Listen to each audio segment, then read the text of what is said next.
Proprietors or owners of micro, small, and medium businesses have a great relief program which launched in June to them settle their dues with the government. One that offers them a substantially reduced and uniform amount in their annual income taxes by way of one-time micro taxpayer abatement arrangement.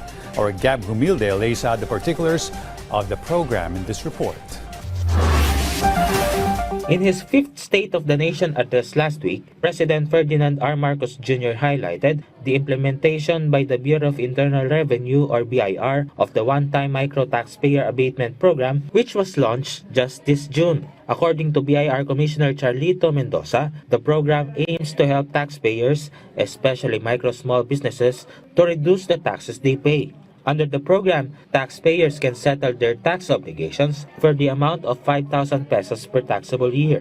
Hindi na lang ito simpleng proyekto ng BIR since ito ay hinighlight ni Presidente during the SONA. Ito ay programa na ng Presidente mismo. So we have to make sure na magiging successful ito. Mendoza further stated that many taxpayers have already availed of the program and the BIR is also visiting micro taxpayers to inform them about the program, especially in remote areas. The BIR has also expanded tax exemption measures that are a great help to workers and taxpayers, such as removing taxes for those earning 350,000 pesos per year from the previous 250,000 pesos per annum.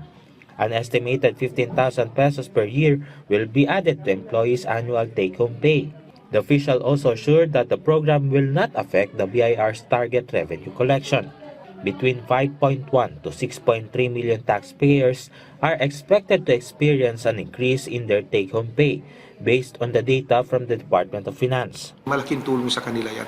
At yan naman, I'm sure, iikot din yung pera. Bibili rin sila ng gamot, ng pagkain, mga groceries. So mag-generate din yan ng indirect taxes like VAT. Makakatulong din naman doon sa mga negosyo na bibilhan nila. So, may added income din na ma-generate from that. Hindi naman matutulog yung pera eh. Babalik din naman yun sa ekonomiya, iikot din siya eh. So, mag-generate din siya ng buwis. The BIR's pursuit and filing of cases against tax evaders continues uninterrupted, along with digitalization initiatives to streamline the agency's revenue collection. Hindi natin pinababayaan because at the end of the day, we have to collect the proper amount of taxes. We don't do that simply because we want to collect more, but also to level the playing field. Kasi napaka-unfair naman doon sa mga taxpayers natin, negosyante nagbabayad ng tama, at merong iba na nagnenegosyo na hindi nagbabayad ng tamang buwis, unfair para sa kanila yon. Gab Humilde Villegas, for The Nation.